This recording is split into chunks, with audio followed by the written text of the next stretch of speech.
বিশেষ গুরুত্ব রাখবে আজকের হাল্লা বল, কারণ আলোচনা যে জায়গায় অবশ্যই রাখতেই হবে তা তো অবশ্যই 26-এর নির্বাচনে এগিয়ে আস্তে আস্তে মোটামুটিভাবে আপনারা বুঝতেই পারছেন যে কোন দিকে জল বইছে, কোন খাতে এই মুহূর্তের রাজনৈতিক গোটা পরিস্থিতি এগোচ্ছে।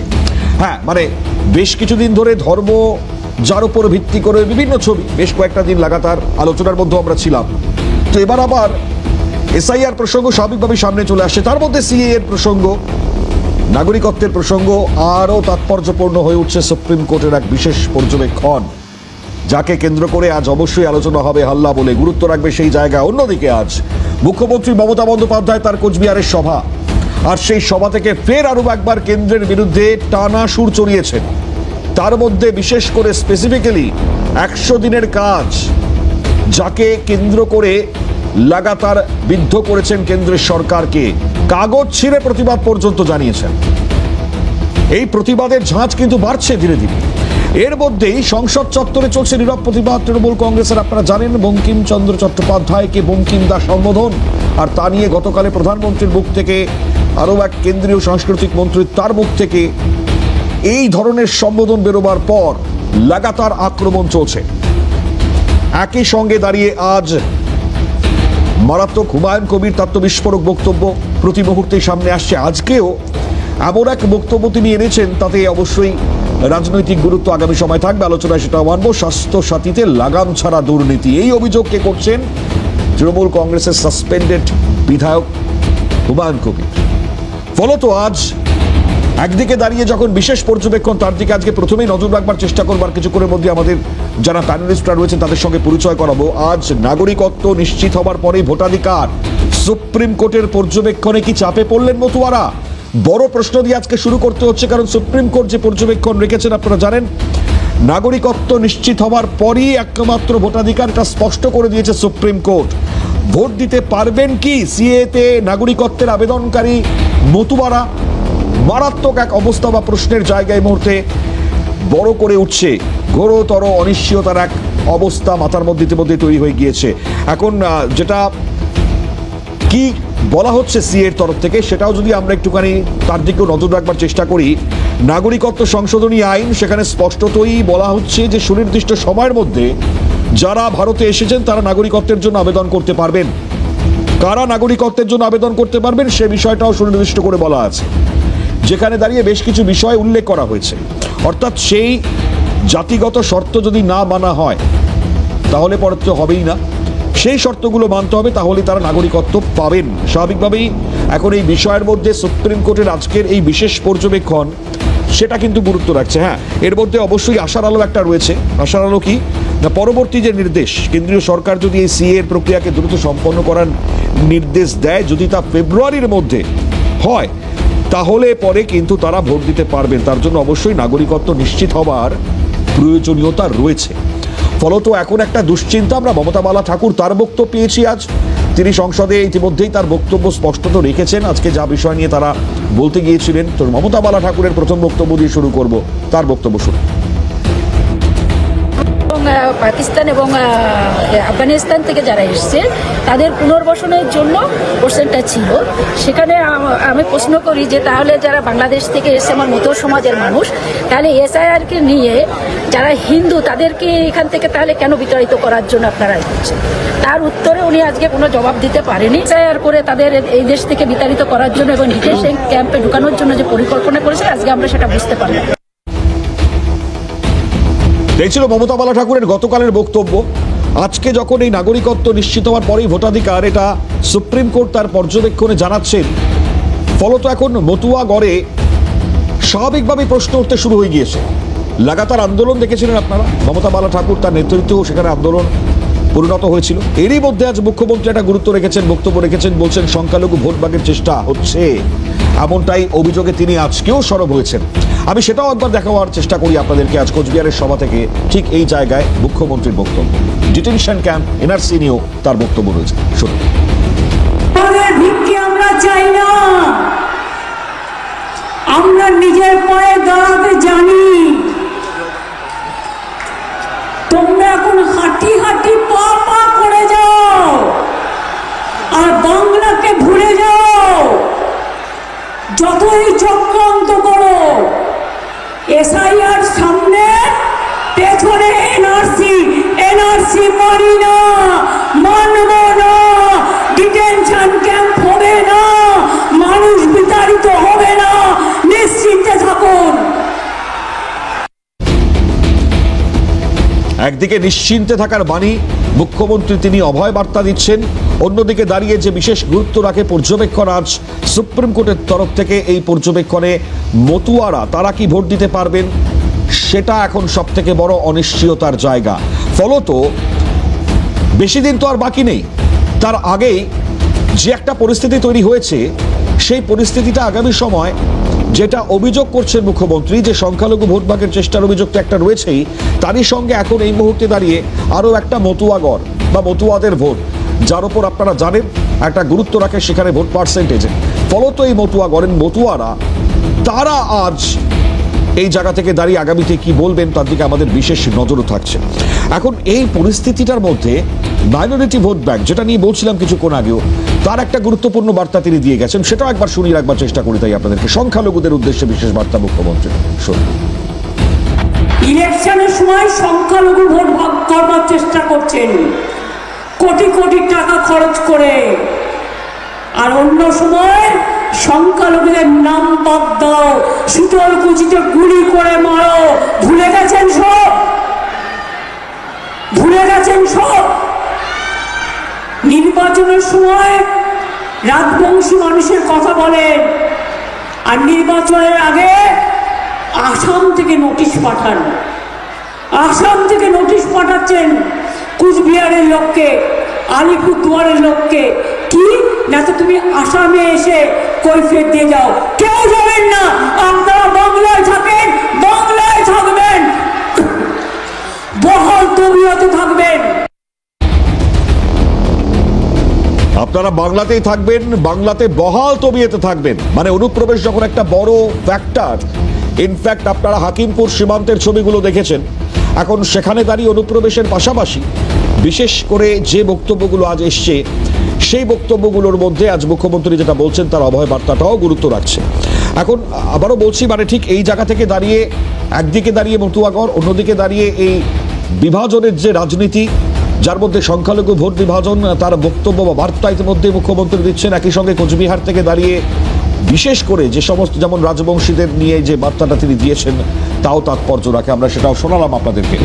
তো লাগাতার এই ধরনের মন্তব্য, আমি কিছুক্ষণের মধ্যে 100 দিনের কাজ নিয়েও আজকে যে বিশেষ প্রসঙ্গ তিনি উত্থাপন করেছেন, তার যে প্রতিবাদ ছিল কাগজ ছিঁড়ে, সেটাও দেখাবো। কিন্তু শুরুটা করবো অবশ্যই আলোচনার প্রেক্ষিত যেটা তৈরি হচ্ছে। প্রথমত যে প্রেক্ষিতের জায়গায় নজর রাখতে হবে তা হচ্ছে সিএএ, অর্থাৎ নাগরিকত্ব নিশ্চিত হওয়ার পরই ভোটাধিকার। তাহলে পরে কি হবে? সুপ্রিম কোর্টের পর্যবেক্ষণ যেটা আসছে সামনে, মতুয়ারা তারা কতটা চাপের জায়গায় যেতে চলেছেন, কি হতে পারে আগামী ভবিষ্যৎ, কোন জায়গায় যাবে তাদের ভোট যদি হয়, তাহলে কি ভোটাধিকার প্রয়োগ করার জায়গায় কি তারা থাকবেন? অবশ্যই বড় প্রশ্ন ইতিমধ্যে জন্ম নিয়েছে। তো সেটা নিয়েই আমরা আজকে আমাদের আলোচনা শুরু করবার চেষ্টা করব। যারা উপস্থিত আমাদের সঙ্গে রয়েছেন তাদের সঙ্গে পরিচয় করাবার চেষ্টা করি। এই মুহূর্তে আমাদের সঙ্গে রয়েছেন, প্রথমে পরিচয় করাই, প্রীতম দত্ত বিজেপি মুখপাত্র আমাদের সঙ্গে রয়েছেন, প্রীতমকে স্বাগত। আমাদের সঙ্গে রয়েছেন প্রদীপ্ত মুখার্জি, প্রত্যদাকে স্বাগত। গৌরব মজুমদার সিপিএম নেতা, তাকেও স্বাগত জানাই। একই সঙ্গে অশোক ভট্টাচার্য কংগ্রেস মুখপাত্র, অশোকদার স্বাগত। প্রীতমদার কাছে প্রথমেই আসবার চেষ্টা করব, কারণ খুব স্বাভাবিক, কারণ আজকের এই ভার্ডিক্ট যা আপাততভাবে আসছে বা পর্যবেক্ষণ আমরা যাই বলি না কেন সুপ্রিম কোর্টে, কতটা চাপে পড়তে চলেছেন মতুয়ার আগামীতে? না, তোমার কিসে চাপে পড়তে চলেছে আমি ঠিক বুঝলাম না। তার কারণ হচ্ছে পরিষ্কার আজকে সিএ আইন আছে, তারা সবাই অ্যাপ্লাই করবে এবং নিউ কোর্স তারা তাদের নাগরিকত্ব পারবে। যে নাগরিকত্বর জন্য লাস্ট 70 বছরে আজকে তাদের আন্দোলন ছিল, সেই আন্দোলন আজকে নরেন্দ্র মোদী সেই জায়গাটা প্রত্যেক উদ্বাস্তু ফ্যামিলির জন্য সেটা করে দিয়ে গেছেন। যে সিএতে যে 5টা ধর্মের কথা বলা আছে, মুসলমান ব্যতীত আপনার সে 5টা ধর্ম, হিন্দু, শিখ, ইসাই, সবাই সে নাগরিকত্ব পাবেন।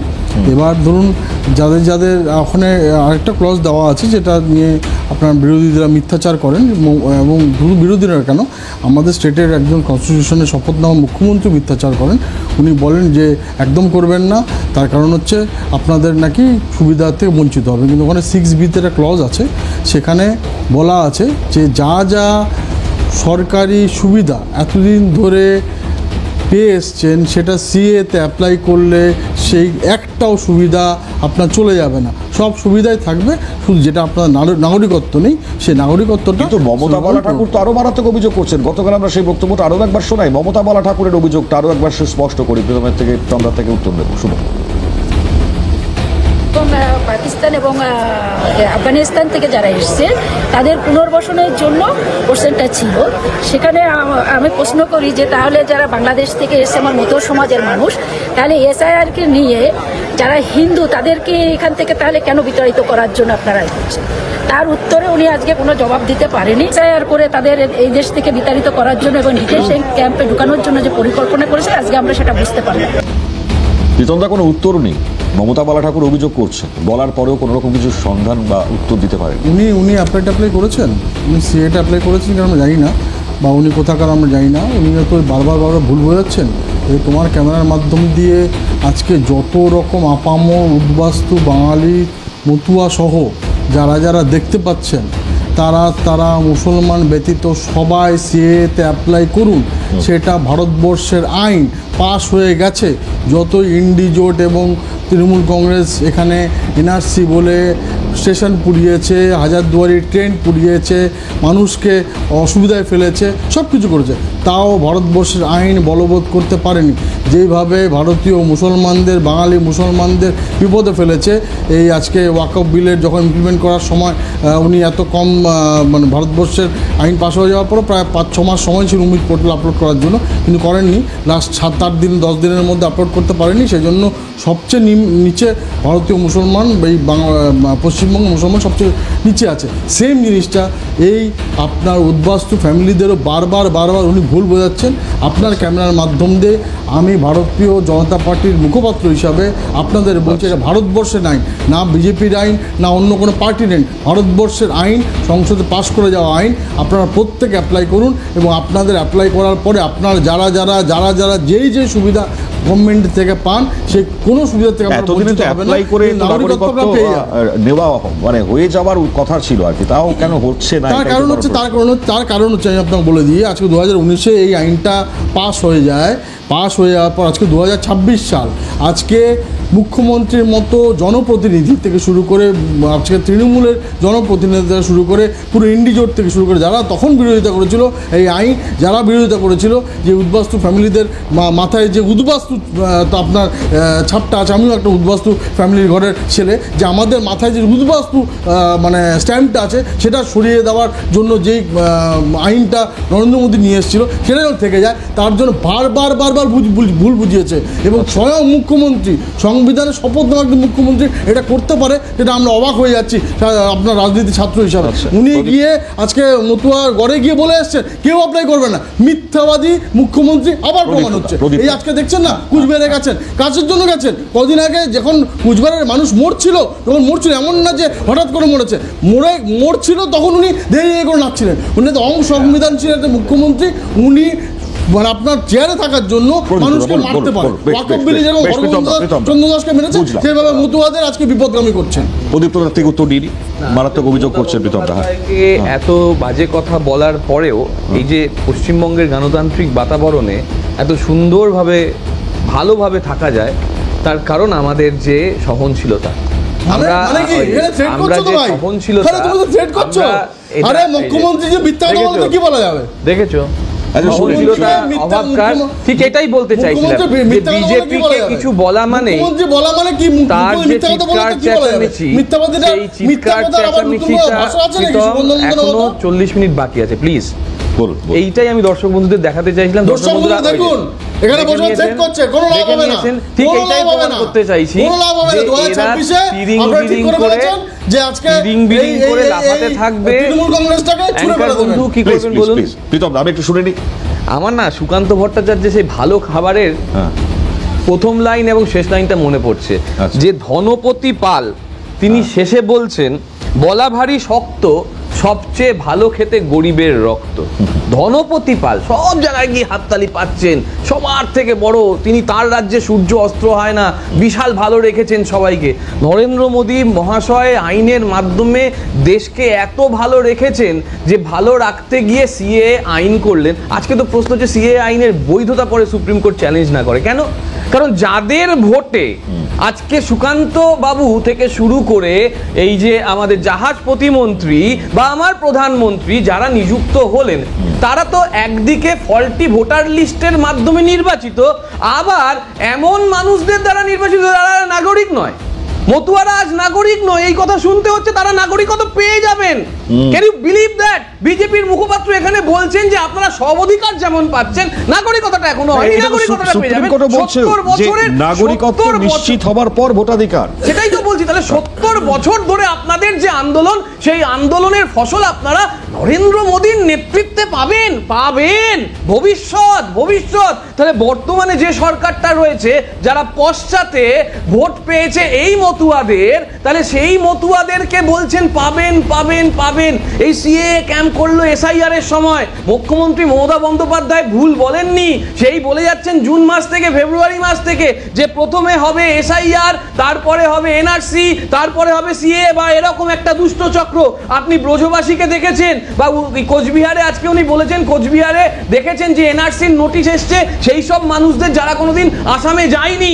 আবার এখনো দেখেছেন এসআইআর এর সময় কি হচ্ছে, যে বিভিন্ন জায়গায় বিজেপি ক্যাম্প করছে, বিজেপি ক্যাম্প করে করে মানুষকে ভয় দেখাচ্ছে, কোথায় 800 টাকা করে তুলছে, কোথাও 1000 টাকা করে তুলে তারা বলছে তোমাদের নাগরিক করে দেব ভবিষ্যৎ। তাহলে এখনো অনিশ্চয়তার মধ্যে আমাদের প্রত্যেকে থাকতে হচ্ছে বা মতুয়াগড়ের মানুষদেরকে। আমি আসছি প্রথম কোচবিহারের সভায় মুখ্যমন্ত্রীর যে বার্তা, তার দিকে তো অবশ্যই বিশেষভাবে গুরুত্ব রাখতেই হবে। আজকেও পঞ্চানন বর্মার মূর্তিকে ছুঁয়ে একেবারে সোজাসুজি তিনি অঙ্গীকারবদ্ধ হয়েছেন বাংলাকে রক্ষা করব। একই সঙ্গে তিনি গর্জে উঠেছেন। আমি সেই বক্তব্যটা শুনি, আমি পরের আলোচনায় আসবো। শুনুন মুখ্যমন্ত্রীর এই বক্তব্য। হিন্দুরা যদি গলার মালা হয়, রাজবংশীরা আমার গলার মালা, তপশিলীরা যদি আমার গলার মালা হয়, আদিবাসীরা আমার গলার মালা, হিন্দুরা যদি আমার, বৌদ্ধরা যদি আমার গলার মালা হয়, সংখ্যালঘুরা আমার গলার মালা। আমি কাউকে বিভেদ করতে দিই না, বিভেদকে রুখবো, বাংলাকে ঐক্যবদ্ধ লিখবো। পঞ্চানন বর্মার গায়ে হাত দিয়ে, পায়ে হাত দিয়ে শপথ করে বলছি, আমরা রক্ষা করব বাংলাকে, রক্ষা করব বাংলাকে, রক্ষা করব বাংলাকে। বিভেদের রাজনীতি হতে দেবেন না, মুখ্যমন্ত্রী স্পষ্ট ভাষায় বলছেন। আরো একবার প্রীতমদার থেকে উত্তর নিয়ে আমি অবশ্যই খুব সাধুভাবে গৌরবদার কাছে আসবো। বিভেদ করে দিলেন, বলতে বিভেদ করলেন কিরকম? হিন্দু আবার রাজবংশী সব আলাদা আলাদা নাকি? আসলে এই যে আমরা যে বারবার বলি না, একদম তোমরা তো কাস্টিজম করো, তোমরা তো রাজবংশী করো, তোমরা তো রাজবংশী সঙ্গে তোমরা তপশিলি জাতি, তপশিলি উপজাতি, তোমরা তো প্রত্যেককেই কাস্টাই করো। এটা তো তোমাদের নেচার, সেই নেচারটাকে আমরা আটকাবো। তোমরা কোথাও গিয়ে খুব পরিষ্কারভাবে ব্রাহ্মণ, ক্ষত্রিয়, বৈশ্য, শূদ্র এই ভাগটা তোমরা করে দাও। এটা তৃণমূল করে না, এটা বিজেপি করে। আর লাভ নেই। এই যে মমতা ব্যানার্জি ভাগের রাজনীতি শুরু করেছেন, বাংলার মানুষ এটা মেনে নেবে না। হিন্দু একটা আছে এবং হিন্দুরা একসাথে এই উত্তরপ্রদেশে কি হয়, বিহারে কি হয়, ত্রিপুরায় কি হয়, যেখানে বিজেপি, সেখানে তপশিলি উপজাতির উপর মূত্র বিসর্জন হয়, তাদেরকে গলায় কেটে দেওয়া হয়, ঘোড়ায় চড়ে বলে গোড়া থেকে পিটিয়ে মেরে ফেলা হয়, ভারতের পতাকা তোলা বলে হয় বলে তাদেরকে মেরে দেওয়া হয়। এইটাই হচ্ছে সমস্যা। তোমরা যদি এবার দুধের গাই বলে দিচ্ছে, আরে দুধের গাই শুভেন্দু দা বলেছিল, শুভেন্দু অধিকারী বলেছিল, শুভেন্দু অধিকারী বলেছে, মমতা ব্যানার্জি নয়। আবার মুসলমানের চলে এলো, দেখো নেচার দেখেছো, এরা হিন্দু মুসলমান এখানে করছে, তারপরে বলবে তপশিলি জাতি, তপশিলি উপজাতি। আরে 37 কে বলেছে? শুভেন্দু অধিকারী। সেটা তোমরা করো। আরে ভাই তোমরা বুঝতে পারছি না, মানে এত বেশ ঠিক আছে, গৌরবদার কাছে আসি। বেশ আমি একটুখানি গৌরবদার কাছে আসি। প্রীতম দা আসছি। আচ্ছা, বাংলাকে ভাগ মানে একটা সময় তো সিপিএম এর সরকার ছিল 34 বছর, তো এখন এই মুহূর্তে দাঁড়িয়ে যে মানে অবস্থাটা তৈরি হয়েছে, আমি একটু গৌরবদার থেকে একটু বোঝবার চেষ্টা করি যে বার্তাগুলো গৌরবদা আসছে কিভাবে দেখছেন। বার্তা কি আসছে সেটা আমার দেখার মানে সেটা পরে দেখা যাবে। প্রশ্নটা হচ্ছে এখানে হিন্দুদের ওপর অত্যাচারের কথা বলছিলেন গত পরশু দিনকে, গতকাল ওই ব্রিগেডের মাঠে আমি দেখলাম, ভিডিওতেই দেখছিলাম, একজন প্যাটিস বিক্রেতা, তিনি প্যাটিস বিক্রি করছেন, তিনি চিকেন প্যাটিস কেন বিক্রি করছেন ওই ব্রিগেডের মাঠে, তাকে ধরে কান ধরে উঠবোস করানো থেকে শুরু করে তার উপরে যেরকম আর কি অত্যাচার হয়েছে সে সবাই আপনারা দেখেছেন। এবার যিনি মারছেন তিনিও হিন্দু, যাকে মারছেন তিনিও হিন্দু। এখন প্রশ্নটা এখানে যে একজন প্যাটিস বিক্রেতা তিনি কি প্যাটিস বিক্রি করবেন, চিকেন প্যাটিস বিক্রি করবেন না ভেজ প্যাটিস বিক্রি করবেন, সেটা বিজেপি এই বিভেদটাকে তৈরি করছে। বিভেদটা অবশ্যই আরএসএস বিজেপি তৈরি করছে এবং মমতা ব্যানার্জি তাকে মমতা ব্যানার্জি হচ্ছে যে হাওয়া দিচ্ছেন।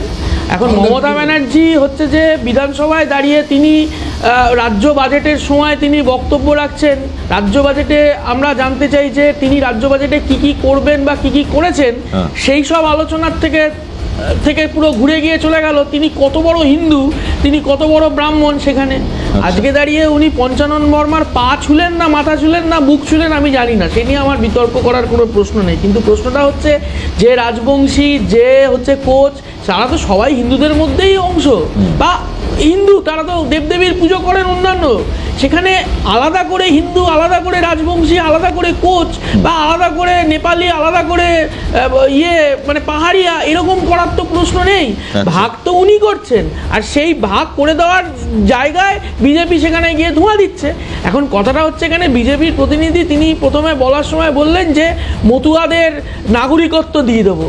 আমার বক্তব্য হচ্ছে অশোক কীর্তনিয়া, স্বপন মজুমদার, সুব্রত ঠাকুর, শান্তনু ঠাকুর, জগন্নাথ সরকার, অসীম সরকার, এরা যে অঞ্চল থেকে ভোটে দিতে এসছেন সেখানে যদি দেখা যায় তাদের ভোট, তার বেশিরভাগ অংশটাই ওই মতুয়া সম্প্রদায়ের মানুষজন ভোট দিয়েছেন। তারা ভোট দিলেন, তাদেরকে জয়ী করলেন, এখন বলছেন যে না তাদের হচ্ছে যে নাগরিকত্ব নিতে হবে, ভারতবর্ষে নাগরিকত্ব নিতে হবে। তাহলে দেশের সরকার আধার কার্ড, ডিজিটালাইজেশন, তার সঙ্গে ভোটার কার্ড লিঙ্ক, তার সঙ্গে প্যান কার্ড লিঙ্ক, তার সঙ্গে ব্যাংকের অ্যাকাউন্ট লিঙ্ক, সমস্ত লিঙ্ক টিঙ্ক করে আবার দেশের সরকার বলে দিল কালো টাকা হচ্ছে যে এই নতুন নোট চালু হবে, কালো টাকা বাজার থেকে উঠে যাবে, নোটের মধ্যে চিপ থাকবে, আমরা ধরতে পারবো সন্ত্রাসবাদীরা কোথায় গেল, কোথায় আছে। এইসব সব দেশের সরকার হচ্ছে যে দেশের মানুষকে করিয়েছেন এবং টাকার লাইনে দাঁড় করিয়েছেন, আর এখন হচ্ছে যে বোকা বানাচ্ছে। এটা পরিষ্কার কথা। বেশ থেকে ছোট্ট রিপ্লাই সংক্ষিপ্ত ক্যামেরাম্যানকে বলবো একটু, এটা হচ্ছে ওনার সেক্রেটারি মোহাম্মদ সেলিমের ছেলের বিয়ের কার্ড, দেখবেন এখানে ইনশাআল্লাহ লেখা আছে। মিথ্যে কথা, লেখা আছে। এবার আমাকে বলতে দাও, তোমার সঙ্গে বলি, তাহলে বলতে দেবো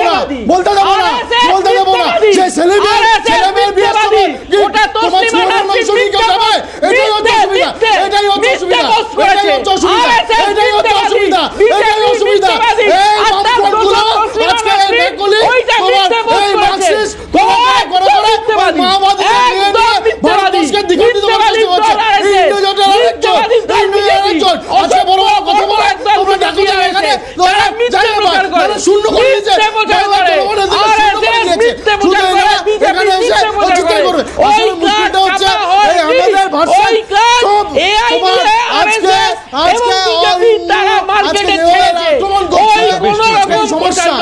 আজকে আজকে বামেরা বলছেন অনুপ্রবেশ নিয়েও তো প্রসঙ্গ উঠছে, তো সেই সময়ও অনুপ্রবেশ নিয়ে প্রসঙ্গ উঠেছিল। না আজকে বিকাশ রঞ্জন বাবু ওই একবার শুয়োরের মাংস খেয়ে দেখাতে পারবেন নাকি?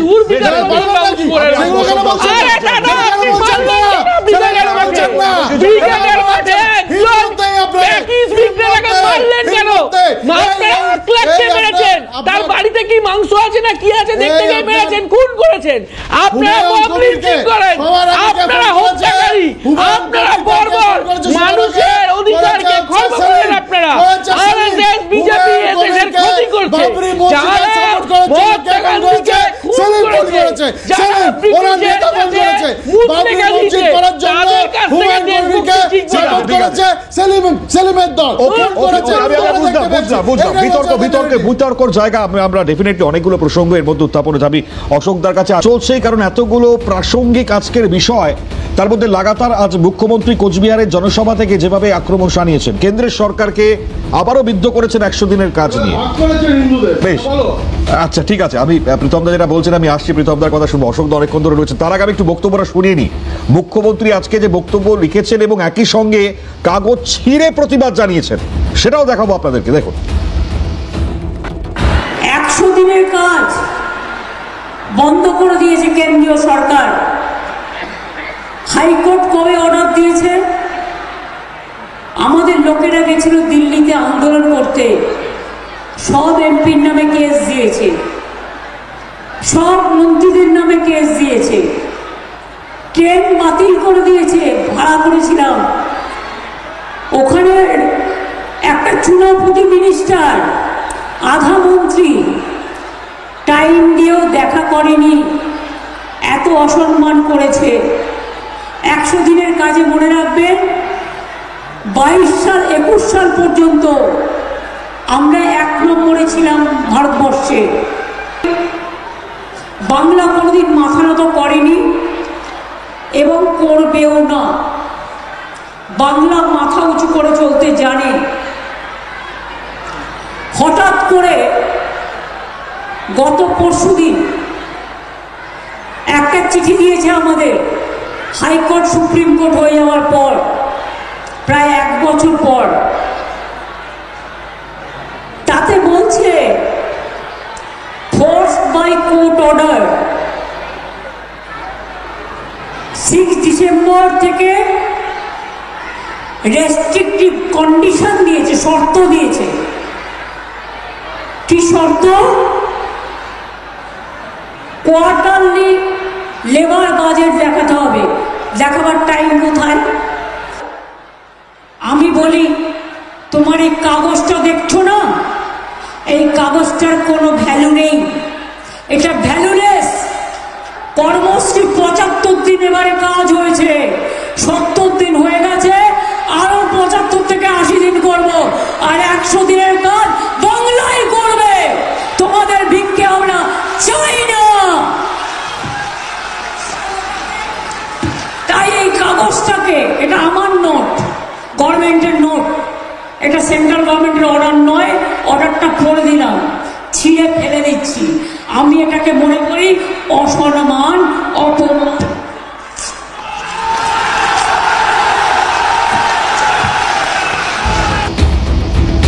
অশোকদার কাছে সরাসরি প্রতিবাদ আপনি দেখলেন। অশোকদা গুরুত্ব রাখে অবশ্যই এই কর্মশ্রী প্রকল্প যখন চালু করলেন মুখ্যমন্ত্রী, যখন টাকা দিচ্ছে না কেন্দ্র সেই মুহূর্তে, আর সেখানে দাঁড়িয়ে আবারও যে অবস্থা বা পরিস্থিতি যেটা মুখ্যমন্ত্রী বলছেন, এত মারাত্মক অবস্থা, কিভাবে দেখছেন?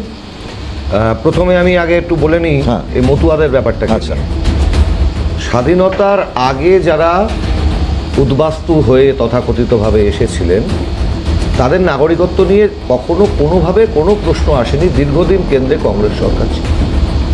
মতুয়া সম্প্রদায় নাগরিক কি নাগরিক নয় এ প্রশ্নটাই আসেনি।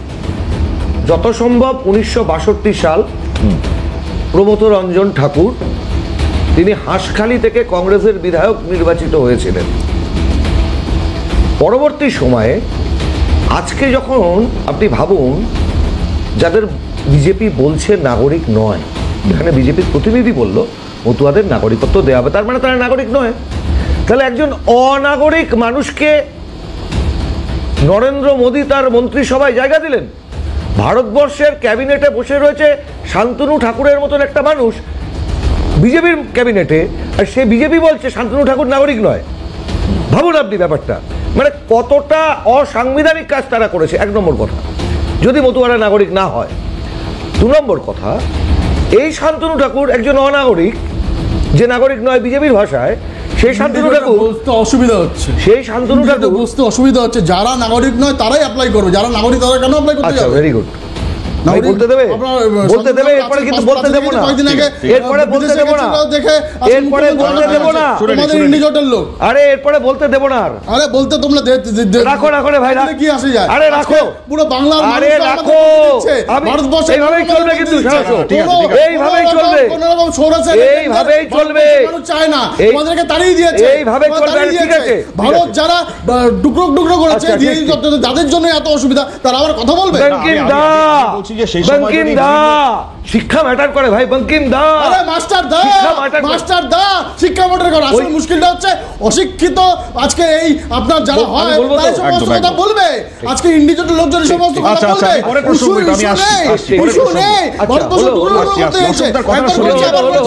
হবে না। হলো শুনেনি একবার বলুন। এইটাই তো বলছি, শিক্ষা ম্যাটার করে।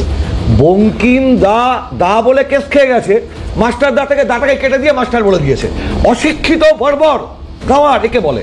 এবার বলছি, হ্যাঁ, প্রধানমন্ত্রীকে অশিক্ষিত বারবার বলবেন, এটাই আপনাদের শিক্ষা, তোমাকে এটাই আমাদের শিক্ষা, এটাই আমাদের শিক্ষা, এটাই শিক্ষা, এটাই শিক্ষা। কাকে বলেছি? কাকে বলেছি আপনি বলুন, বলো তুমি, আপনি বলুন, বলো। আরে আপনি বলেছেন, আপনি বলুন। যারা ইতিহাস ভূগোল জানে না তাদের বলেছি। হ্যাঁ হ্যাঁ, আমি 100 দিনের কাজে ছিলাম, আসল জায়গাটা তো ফেসে গেছে, আমি এটা বলেছি। আরে ফেসে তো আপনারা গেছেন, কাল্পনিক রাম বলে ফেসে গেছে, আর বেরোতে পারছেন না। শান্তনু ঠাকুর একজন বিজেপির ভাষায় নাগরিক নয় এমন মানুষ। সেই শান্তনু ঠাকুর লোককে গিয়ে গিয়ে সিএ ফর্ম বিলি করছে, বলছে তোমাকে নাগরিক হতে হবে, তোমাকে নাগরিক করে দেবো। ভাবুন, এর চেয়ে বড় দ্বিচারিতা কিছু হতে পারে? একজন অনাগরিক, বিজেপির ভাষায় অনাগরিক, নাগরিক নয় এমন একজন মানুষ লোককে নাগরিকত্বের ফর্ম বিলি করছে। এবং আরো ভয়ঙ্কর অভিযোগ, কোথাও 2000, কোথাও 3000, কোথাও 5000 নাগরিক করিয়ে দেবে, ফর্ম ফিল আপ করা বলে টাকা তুলছে। চোরটা চিটিংবাজের দল। এবার আসল কথাটায় আমি আসছি, যে এই মতুয়াদের সম্প্রদায়কে নিয়ে রাজনীতিটা বিজেপি যেমন করেছে, তৃণমূল তেমনিভাবে করেছে। কোনোদিন আমি যে কথাটা আবার বলতে চাই, স্বাধীনতার আগে যারা পারসিকিউটেড, স্বাধীনতার আগে যারা ছিন্নমূল, তাদের নাগরিকত্ব নিয়ে প্রশ্ন কোনোদিন ওঠেনি, কোনোদিন ওঠা সম্ভবও ছিল না। আজকে কেন হঠাৎ করে উঠলো? আর মুখ্যমন্ত্রীর কথায় উনি বলছেন যে বিশ্বাস রাখার কথা। মুখ্যমন্ত্রীর কথায় তো বিশ্বাস রেখেছিলেন এ রাজ্যের সংখ্যালঘু মুসলিম।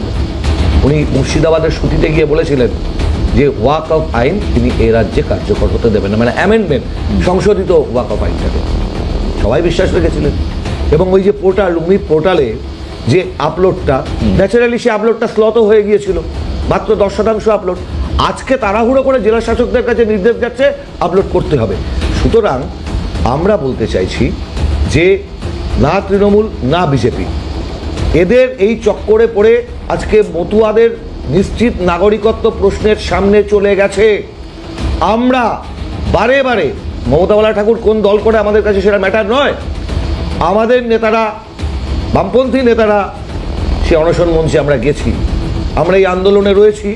এটা কোনো ব্যক্তির আন্দোলন নয়, এই আন্দোলন মতুয়া সম্প্রদায় যারা স্বাধীনতার আগে ওরাকান্দি থেকে এসেছিলেন, ওরাকান্দি থেকে, এই ইতিহাস ভূগোলগুলো না জেনে হোয়াটসঅ্যাপ ইউনিভার্সিটির বিজেপির লোকজন আপনার এখানে চলে আসে, লজ্জার ব্যাপার, দুঃখের ব্যাপার এটাই। আচ্ছা চলুন, আমি এর সঙ্গে আমি হুমায়ুন কবিরকে অ্যাড করতে চাইছিলাম, মানে যেহেতু এই বিজেপি এবং তৃণমূল কথাটা অশোকদাও ইউজ করলেন, তো হুমায়ুন কবির আজকে একটা খুব গুরুত্বপূর্ণ কথা বলছেন বিজেপি তৃণমূলকে আমাদের ওপর নির্ভরশীল হতে হবে। কেন বলছেন? বিজেপি চেষ্টা করছে সরকারে আসার, তৃণমূল চতুর্থবারের জন্য চেষ্টা করছে সরকারে আসার। আমি বলছি না কেউ মেজরিটি পাবে না, আমি এবার শোনাই সেই বক্তব্যটা, আমি তারপর শুনুন। দল আজকে যারা বিজেপি চেষ্টা করছে সরকারে আসা, টিএমসি সরকারে আছে, যারা চতুর্থবারের জন্য সরকারে আসার চেষ্টা করবে, এটা স্বাভাবিক। কিন্তু আমি বলছি যে তারা কেউই মেজরিটি পাবে না, তাদেরকে আমাদের উপরে নির্ভরশীল হতে হবে। আপনার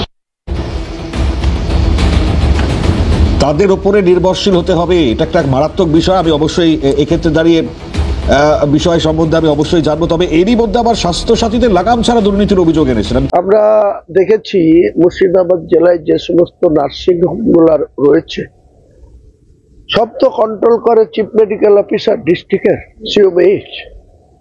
যিনি সিওমেইচ আছেন ইনি কথাবার্তা মুখে খুব ভালো বলেন, আমাকেও কথা বললেই সার সার করেন, কিন্তু বাস্তবে এনারা এই স্বাস্থ্য দপ্তর কি ধরনের দুর্নীতিতে যুক্ত আপনাকে বলে দিচ্ছি।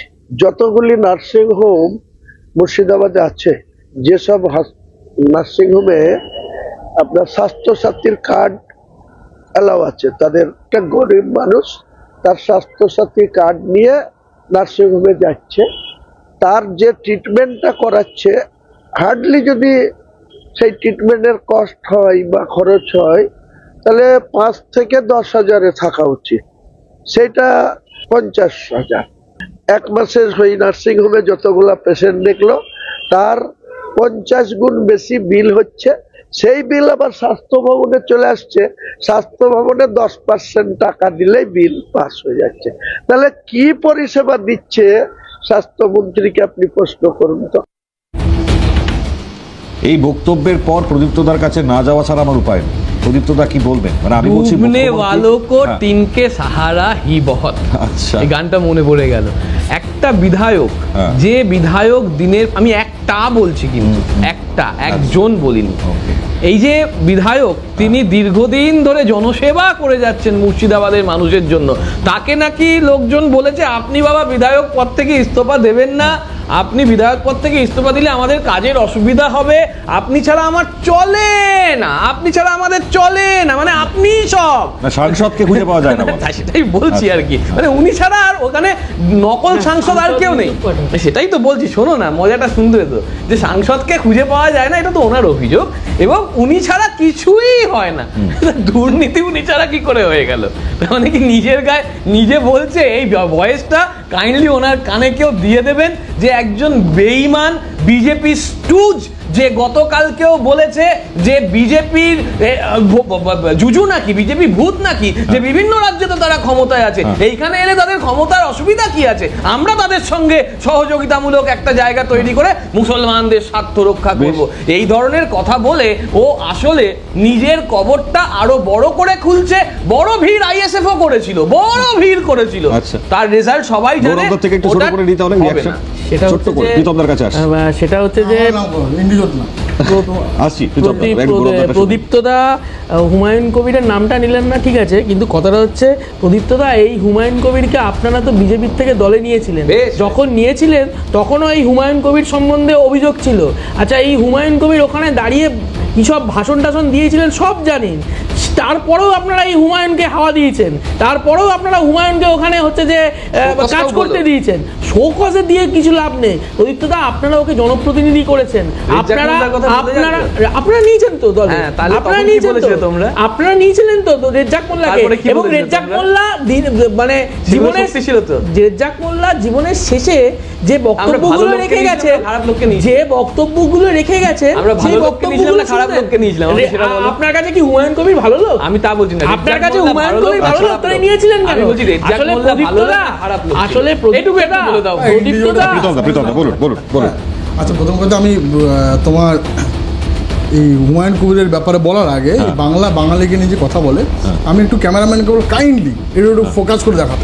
এত দামি মোবাইল নেতাজি সুভাষচন্দ্র দেখো ভাই, তোমার সঙ্গে বলে এটা খুব বাংলার ইস্যু।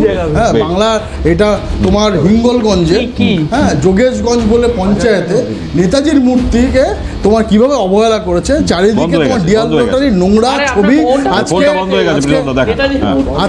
আজকে আপনার মানে এটা দৃষ্টি আকর্ষণ করছি প্রশাসনের, যোগেশগঞ্জ গ্রাম পঞ্চায়েত হিঙ্গলগঞ্জ, এখানে সরকারি তোমার প্রতিনিধি আছে, তারা যেন দেখেন এবং তার ব্যবস্থা করেন। তার কারণে বাংলা বাঙালির কথা বলা তোমার এই ভাই আমার সময় তো আবার কথা বলছো, ইন্ডিজোর তোমরা তো একসাথে বলছো, আমি একাই তো তোমার বলছি তো। সুতরাং এই বাংলা বাঙালি যারা কথা বলে, যারা নেতাজিকে আজকে বারবার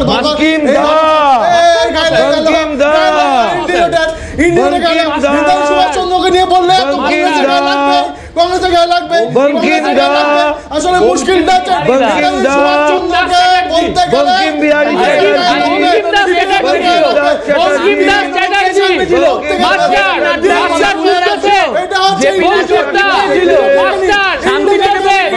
বলতে দেশের সংস্কৃতি মন্ত্রী বঙ্কিমচন্দ্র চট্টোপাধ্যায়ের নাম don't touch me. Please don't touch me. Please don't touch me. Please don't touch me. কে বলেছিল?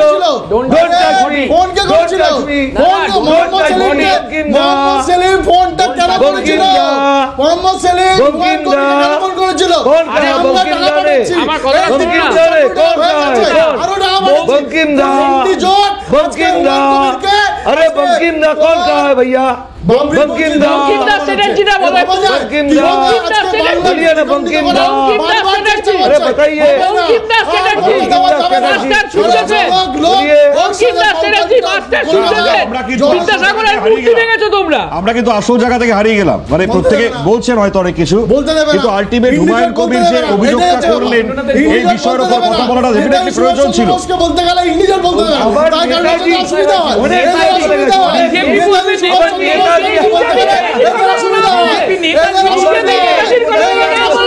পুরো